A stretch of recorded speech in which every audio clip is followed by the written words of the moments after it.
Bonjour, je m'appelle Annie Thomas, je suis secrétaire nationale de la CFDT, qui est une des grandes organisations syndicales françaises. J'ai plusieurs responsabilités à la CFDT. Je m'occupe des questions d'éducation et de formation, des questions d'insertion dans l'emploi, lutte contre les exclusions, assurance chômage. Et puis pour finir, j'ai la responsabilité aussi du service juridique de la CFDT. Je suis Ahmed El Kadiri, donc délégué général adjoint de l'association AnimaFac. Donc AnimaFac, c'est un réseau d'associations étudiantes. Et donc on accompagne, on outille, on forme tous les jeunes qui souhaitent monter des initiatives, quel que soit le champ d'action qu'ils souhaitent investir. Ça va de la culture à la solidarité locale, à la solidarité internationale, à l'environnement, bref, tous les champs d'action sur lesquels il y a des initiatives collectives de jeunes qui souhaitent se monter. Bonjour, je suis Christian Brabant, le directeur général d'Écosystème, qui est une société très récente puisque créée seulement en 2005 dans le cadre d'une directive qui a mis en place un système pour la récupération des déchets électriques et électroniques en fin de vie. Et notre rôle aujourd'hui dans cette activité, c'est d'organiser la récupération, la collecte, le ramassage, le traitement des produits en fin de vie en faisant des partenariats avec des prestataires et avec Emmaüs en particulier. Étienne Pinte, je suis donc député des Yvelines. J'ai été pendant quelques années maire de Versailles. Je représente l'Assemblée nationale à l'Office français des réfugiés et des apatrides aujourd'hui. Je suis Pierre Saglio et je suis le président du mouvement ATD Quart Monde pour la France. ATD Quart Monde est un mouvement qui est né d'ailleurs dans un camp créé par l'abbé Pierre, on y reviendra tout à l'heure. C'est un mouvement qui est né, qui se bâtit et se construit au jour le jour avec des personnes confrontées à la grande pauvreté pour la vivre et d'autres qui se mettent à leur côté pour tenter ensemble de refuser cette situation et d'obliger toute notre société à changer.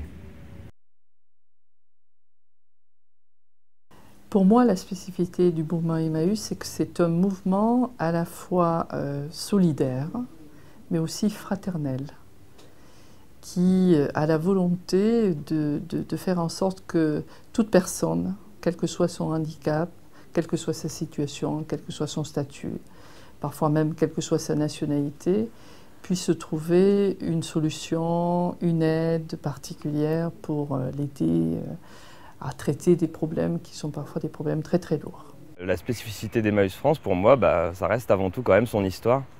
Vu que tout de même, ça a commencé par le biais d'un appel il y a quelques temps avec quelques bonnes volontés et qu'aujourd'hui, c'est quand même un mouvement qui s'est pérennisé, qui a développé des structures dans un bon nombre, sur un grand nombre de lieux sur le territoire. Et du coup, pour moi, c'est vraiment le fait que ce soit un mouvement qui ait vraiment un ancrage historique et qui est marqué un peu aussi et qui ait permis de mettre en avant cette problématique de ces personnes en difficulté d'insertion. Je ne peux pas penser à Emmaüs sans me rappeler l'abbé Pierre et sa capacité à mobiliser et à être indépendant de tout pouvoir. Donc Emmaüs a su faire vivre cette pensée de l'abbé Pierre et cette mission. Donc au travers à la fois d'un discours qui peut être un peu impertinent, qui est indépendant des pouvoirs politiques, des pouvoirs économiques et qui va chatouiller là où ça peut faire mal et où personne n'ose regarder. C'est bien sûr cette capacité d'accueil de personnes complètement démunies et surtout sans chercher à enquêter sur l'origine, l'histoire de la personne.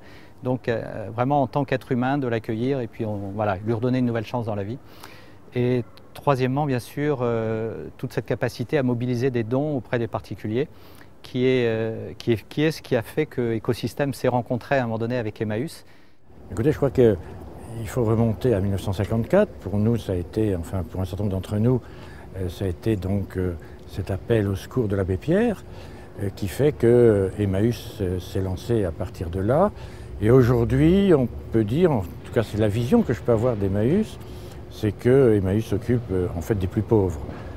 Que ce soit ceux qui sont sans toit, sans logis, sans domicile fixe, ceux qui sont sans travail, ceux qui sont immigrés, en situation régulière ou irrégulière. Et puis aujourd'hui, il y a un élément nouveau qui est important, c'est que vous vous occupez également de ceux qui sont victimes en quelque sorte de la société de consommation, au travers en particulier de ces fameux crédits dits revolving. Et donc, en fait, vous êtes toujours sur les créneaux de ceux qui sont en situation de fragilité. C'est la raison pour laquelle la vue, la perspective que j'ai d'Emmaüs, c'est celle-là. ATD Quart Monde comme Emmaüs, nous sommes aujourd'hui dans un contexte, dans une société qui est en pleine tempête. Et j'aime bien cette comparaison avec un arbre. Un arbre, pour résister à la tempête, il résiste s'il a des bonnes racines. S'il n'est pas bien enraciné, il tombe. Eh bien, je crois que nous, si nous voulons résister à cette tempête, et c'est impératif que nous y résistions, notre société en a besoin, il faut que l'on campe bien sur nos racines. Et on peut le faire parce que ATD Quart Monde comme Emmaüs, on a des racines qui sont solides, qui nous ont été données justement par ces deux fondateurs. C'est intéressant de voir que l'abbé Pierre est un... Ils étaient tous les deux prêtres d'ailleurs.